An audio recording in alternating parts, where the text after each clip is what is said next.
Les élus du CE sont continuellement confrontés à la rédaction d'un ordre du jour en vue des réunions mensuelles ou bimestrielles et des réunions extraordinaires. L'ordre du jour est composé de plusieurs parties. Son contenu est lié à l'actualité de l'entreprise ainsi qu'aux obligations de l'employeur et aux questions des élus. En premier lieu, le CE doit veiller à recevoir les informations économiques et sociales tout au long de l'année pour être en mesure de surveiller la marche générale de l'entreprise.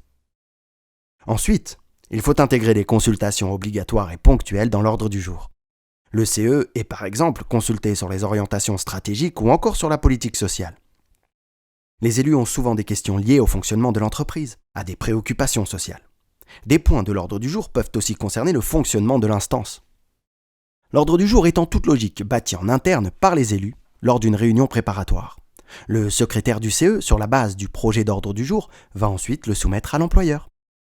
S'ensuit alors une négociation pour arrêter l'ordre du jour du CE. L'employeur, tout comme le secrétaire, sont tenus de faire figurer à l'ordre du jour les points réglementaires qui ne sont pas négociables. L'ordre du jour définitif est signé de l'employeur et du secrétaire. Il s'agit là d'une obligation. L'employeur doit envoyer obligatoirement à tous les participants à la réunion du CE l'ordre du jour au moins 3 jours avant la réunion.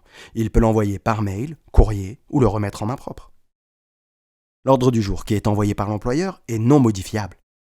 Seules les questions ou les points inscrits à l'ordre du jour pourront en outre être discutés lors de la réunion plénière.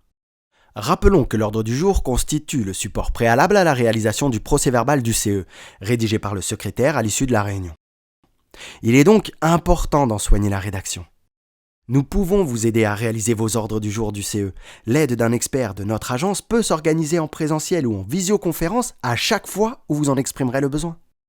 Osez vos droits, c'est la combinaison de 2 expertises clés dans la réussite des élus, l'assistance et l'expertise juridique afin d'aider les élus à trouver les réponses à leurs questions.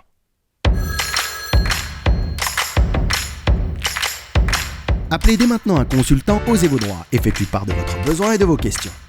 Vous pourrez également nous retrouver sur notre site osezvosdroits.com ainsi que sur notre blog et sur les réseaux sociaux.